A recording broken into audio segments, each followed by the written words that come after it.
Alô, amigos, boa noite. Estamos voltando com o nosso canal nesta segunda-feira, domingo ainda, né? Nós vamos postar hoje para o YouTube o nosso comentário. O nosso canal se intitula Aposentados e Idosos do Brasil 50-80. Por um simples motivo: querem fazer desse pessoal da faixa etária acima dos 50, notadamente 60, 70, lixo.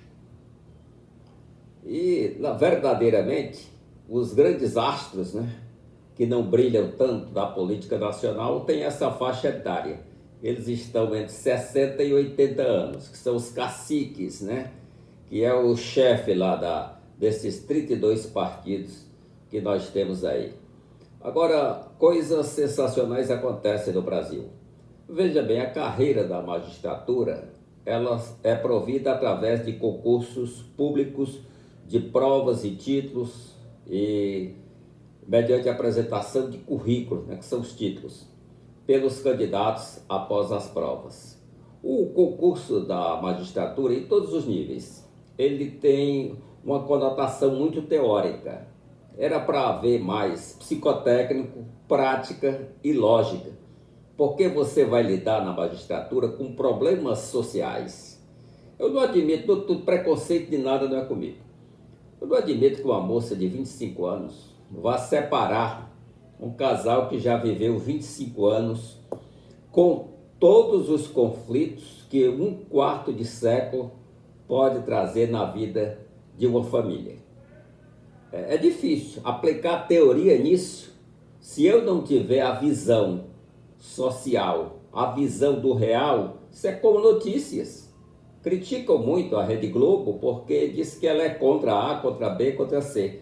Ora, a Rede Globo, ela mostra fatos. Estão aqui os fatos. Diante das câmaras, programas como o Profissão Repórter, o Globo Repórter e tantos outros, eles mostram fatos, coisas que ocorreram, fuzilamentos de cidadão que ia para uma feijoada e militares do Exército Brasileiro deram 257 tiros, pensando que era um bandido, porque o carro era azul, era parecido com um carro de bandido. Isso está rolando nos tribunais brasileiros. Espero que tenhamos uma solução, pelo menos digna da vida, né? Mas nós vamos falar o problema da idade. O nosso programa, esse nosso canal, ele é para aposentados e idosos, 50-80, porque é nessa faixa etária que começa a discriminação de acessão ao emprego, de acessão a determinados cargos, e muitas coisas acontecem discriminando essas pessoas. Há um projeto em tramitação no Congresso Nacional, proposta de emenda constitucional número 32/2001, alterando a idade mínima para indicação para ministros de tribunais superiores, notadamente aqueles da carreira jurídica. Essa idade passa de 65, a exigida hoje, a idade máxima, para 70 anos. Inicialmente, se eu fosse dos dois lados, que muita gente está aí, ou de qualquer lado aí, ia dizer que eu sou contra ou a favor. Eu faço uma análise jurídica. Ora, o melhor da carreira está quando a pessoa adquire maturidade, depois de 20 e 30 anos de profissão. Ministros do Supremo Tribunal Federal, indicados por critérios não técnicos, são os piores ministros que nós temos. E eu volto a insistir. De 20 anos para cá, o Supremo Tribunal Federal, isso para dar um exemplo, teve a sua pior composição de todos os tempos.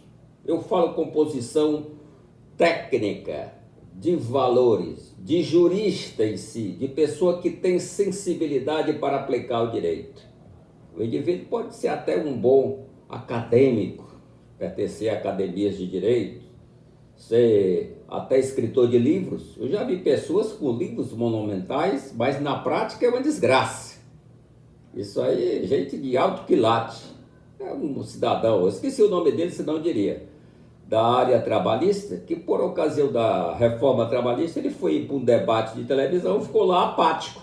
Tinha um deputado lá falando, né? Falando, vem, a locutora esportiva. E o cidadão lá, que é procurador do trabalho, poderia dar umas conotações técnicas. Como surgiu a CLT? Por que a CLT não se adapta aos dias de hoje? E tantos outros fatores que influem na distribuição da justiça pela Justiça do Trabalho. Justiça da qual eu sou crítico, porque a Justiça do Trabalho é o maior sindicato existente do Brasil, este grande sindicato nacional. Por quê? Porque ela é órgão homologador final das rescisões trabalhistas. Cidadão trabalhou 5, 10 anos, há um problema na empresa qualquer, o patrão põe para fora, ele tem horas extras, falta recolhimento do fundo de garantia, tem uma série de coisas. Aí ele vai no sindicato, o sindicato o que faz? Carimba e manda para a Justiça do Trabalho. Tem gente sobrando aí. Ou estão sobrando os 3.500 sindicatos, da forma como funcionam, mais os 1.500 sindicatos, afora confederações e federações das entidades patronais, ou está sobrando a Justiça do Trabalho. Tem alguém sobrando nesse jogo, e esse jogo vem da época de Vargas, o ditador Vargas, que copiou a carta, estava olhando para a rua para ver se passa carro, a carta fascista, a carta del lavoro da Itália de Mussolini, e fez excelentes adaptações, umas boas adaptações, mas Vargas era ditador. Ele deu assim, ó, ele deu de mão fechada. Tanto é, o exemplo que eu falo é quando o tio de um empregado que o criou, é um tio-pai, ou um pai-tio. Se esse cidadão morrer, o tio, o empregado não tem folga nem para ir ao sepultamento. Claro que a empresa, por sua conta, vai dar, coitado. Mas para a própria CLT não há isto. Há coisas aberrantes. Sei lá, o artigo 483, que trata da justa causa do empregador. O empregado, antes da Constituição de 88, que disseminou, que eu digo, trouxe para o mundo jurídico brasileiro precisamente o dano moral, a qualificação do dano moral, lá em seus artigos, artigo 5º principalmente, no inciso para 5 e 10º,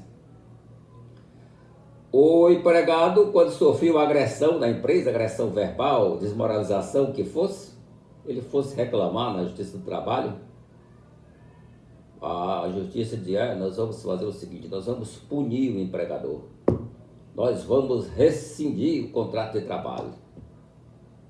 Interessante, né? E se o empregador quisesse exatamente isso, agrediria o empregado ou de qualquer maneira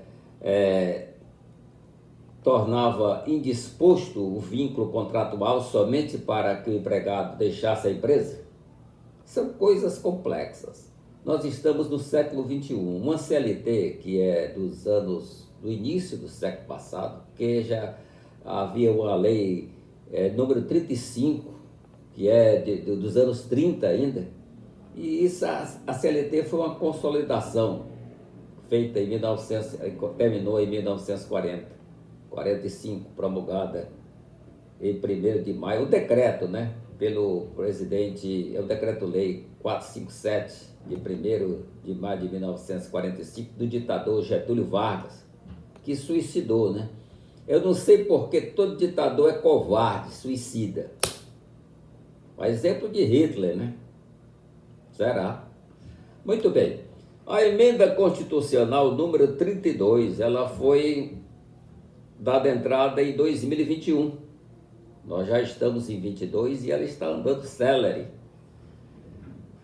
Muita gente diz que é exatamente para o presidente da República nomear determinadas figuras afinadas com a política dele. Será que o direito está intrinsecamente ligado na política? Eu acredito que não, né? Política é mais administração e relacionamento social. Direito é uma ciência exatamente para distribuir a justiça, punindo ou absolvendo, vamos falar assim em termos gerais. E esses cidadãos que já são do judiciário, alguns, ou a maior parte, que a OAB só tem 1/5 de todos os tribunais, eles já tem mais de 70 anos, alguns deles. São afinadinhos ali com o governo. Pediu, a gente faz. Né? Então, esses aí estão sendo cogitados para ser nomeados para o STF, inclusive 2, e tem eles mais de que 70 anos. Mas aliás, tem mais de 65 anos. E a aposentadoria compulsória aos 75 anos. Então, o indivíduo que tem 68, 69, pode ser nomeado, né?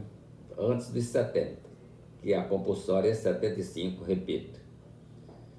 Fazer dos tribunais casas políticas, ambiente de politicais, eu acho isso até um crime.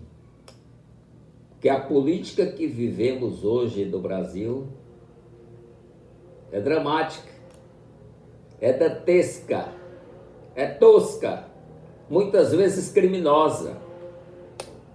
Os dossiês, as fake news, os assassinatos inexplicáveis de tantos prefeitos e outros aí. A facada do próprio Bolsonaro não foi explicada ainda.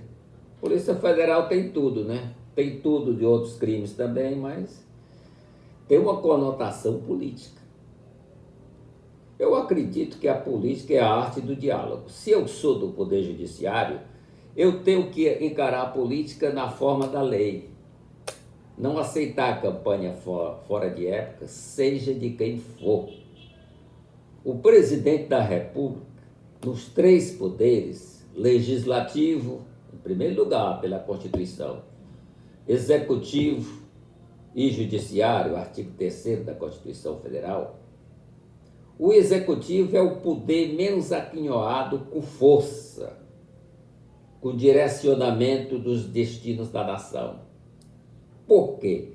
Numa lei, num projeto de lei, numa emenda constitucional, o presidente pode ter a iniciativa, mas ele não aprova nada. Emenda constitucional não tem sanção presidencial. A emenda é promulgada pelo Senado Federal e votada exclusivamente pelo Poder Legislativo. O poder do presidente da República, o poder executivo, não tem a mínima influência. E isso é fundamental. Demais de tudo isso, a nossa Constituição, eu tenho um amigo constituinte, aquele jornalista da Rádio Cidade, Cid Saboia de Carvalho, de cujo programa eu participo de segunda a sexta, a partir das 12 horas, de 12 às 13 horas, é o Antenas e Rotativas, um programa de mais de 60 anos de tradição. Ele foi constituinte, ele foi que traçou todas essas atribuições e competência dos poderes judiciário, Ministério Público, que não é poder, da estrutura judiciária brasileira, Defensoria Pública. Ele criou a Advocacia Geral da União porque o Ministério Público era quem defendia o presidente da República. Como pode o órgão acusador ser acusador e defensor ao mesmo tempo? É como hoje o procurador da República, o senhor Augusto Aras, é um mero advogado de Jair Bolsonaro, o atual presidente, mas ele poderia ser do outro. Poderia ser do Fernando Henrique, como foi o brindeiro que blindou o Fernando Henrique. Esqueci o prenome do cidadão. O brindeiro blindou o Fernando Henrique Cardoso das coisas que o Fernandão fez. Porque entre Fernandão e Fernandinho não há muita diferença não, porque a nossa política é suja. Há nódoas em nossa política. É por isso que você, eleitor, tem que ter muito cuidado. Você tem que participar diretamente do debate. Entrar por aqui, manda teu comentário aí. Inscreve-se neste canal para aposentados e idosos 50-80. Escreve, pergunta. Que a nossa consulta aqui não é consulta de advogado, é consulta gratuita. Eu não estou aqui como advogado, eu estou aqui como cidadão, como animal cívico, como definiu o homem Aristóteles lá na Grécia Antiga, ainda nos anos 400 antes de Cristo. Mas não se preocupe não, se assuste que 400 a.C. já tinha morador aqui no Marajó, já tinha em Santarém. Essas tribos aí que estão acabando, elas eram nações na época, né? Hoje estão morrendo de Covid, de malária, de fome, porque a garimpada leva, suja os rios de mercúrio, morre as crianças, os meninos pegam pereba, pegam todo tipo de doença. Esse é o produto que chama o desenvolvimento. O Canadá cresceu substancialmente o nível social de sua população indígena com aculturamento. Há indígenas que tem no Paraná, não, no Canadá, tem verdadeiras mansões, coisa de rico. Por quê? Eles são sócios da floresta e também com as obrigações de fazer reflorestamento e explorar com sustentabilidade a floresta canadense, onde o clima é muito frio, né? Lá o sol só aparece mesmo de praia 4 meses por ano, né? Não é aqui o Brasil, que é sol e praia todo dia, né? E a pandemia, meus amigos? A pandemia ela vai chegar a 1 milhão daqui para o fim de ano. Quem é a culpa? Bolsonaro, né? Também eu não sou tão ordinário, né? Não sou tão ordinário. A culpa é do contexto social. Ninguém tem culpa da pandemia, senão os faraós do Egito, que eram o dono de tudo, até da vida dos hebreus, seus escravos. Aqui também tem escravos. Não se esqueçam. A justiça brasileira, e eu repito, os juristas, ela age constantemente, violentamente, fortemente, contra pretos, pobres e putas. Diz os juristas, cobrem deles, não cobrem de mim. Porque eu sou escritor, mas não sou jurista, eu não faço matéria jurídica. Meu ramo é sátira, é poesia satírica, tipo Gregório de Matos Guerra, baiano, né? Satírico, poeta satírico. Garganta do Inferno, chamado, parece que era isso. E também do padre Antônio Vieira, que o rei estava lá no camarote da capela, Sua Alteza estava na capela lá em Portugal e ele estava pregando. Padre Vieira veio para o Brasil aos 6 anos de idade. Ele estava pregando, culto que fazia susto. Português é muito culto, português em geral. Não digo os padeiros, que são gente boa. Mas o nível de educação em Portugal é muito grande, inclusive de preservar a língua pátria, a língua portuguesa, última flor do laço, inculta e bela. Então, nós temos aí, porque esse negócio de rico, isso é muito relativo. No Brasil tem muito trambiqueiro, eu não vejo riqueza. Para atuar como os bancos, o juro está o quê? A inflação está 7% ao ano. Os bancos estão cobrando 350. E os senhores querem que eu vá falar bem do sistema bancário? Aí não tem condição, né? Não é que se vá tabelar juro, mas dá disciplina. Olha, taxa de juros no Brasil só pode ser 10 vezes mais a taxa legal. Será que eu ganhando 10 vezes mais, se eu tenho esse objeto aqui, será que se me der mais 9 objetos desse, eu não vou ficar afortunado desse objetozinho? E aí que está a escravidão. Escravidão econômico-financeira. O empréstimo traz inflação. Dá uma norma. Cartão de crédito juro a 350. Faz o seguinte, tu só compra cartão para pagar à vista. Tudo bem. 2 vezes. Porque não pode ser, né? Estoura o crédito e estoura qualquer expoente de juros, uma exponencial, uma nuvem impagável. Mas, meus amigos, eu falei especificamente. Dá um clique aí, ó, inscreva-se e faz uma perguntinha para a gente, que nós vamos dar aqui o curso de Direitos e Garantias Individuais. Nós estamos com 79 incisos, só no artigo 5º de Direitos e Garantias Individuais.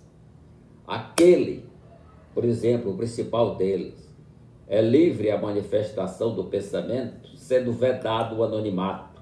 Eu, Tony Ferreira, advogado e jornalista, estou falando com os senhores sobre a atual politicália brasileira.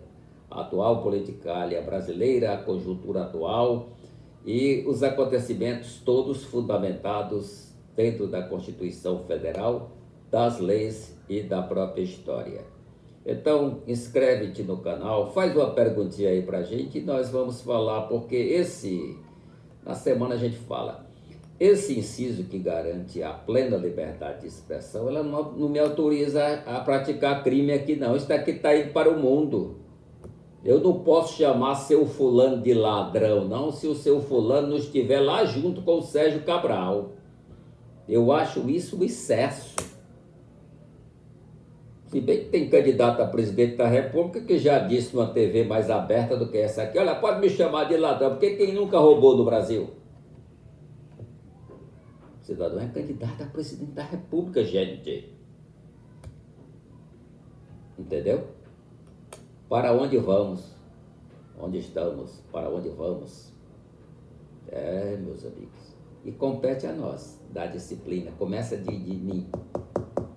Fala o que tu conheces, o que tu fundamentas. Eu não estou aqui para cometer crime. Eu estou aqui para falar a verdade verdadeira. Quando eu repito juristas, consagradamente, que diz que a justiça é para preto, pobre e putas, isso é uma configuração. Putas nem existe mais nessa categoria. Sucumbiu diante das modernas relações, como fez a tecnologia que aposentou a máquina de escrever, né? E também o telefone fixo. E aposentou muitas coisas, né? Mas é isso aí. Um prazer imenso. E nós voltamos na próxima semana, sempre às segundas-feiras, hoje excepcionalmente no domingo. Uma boa noite a todos.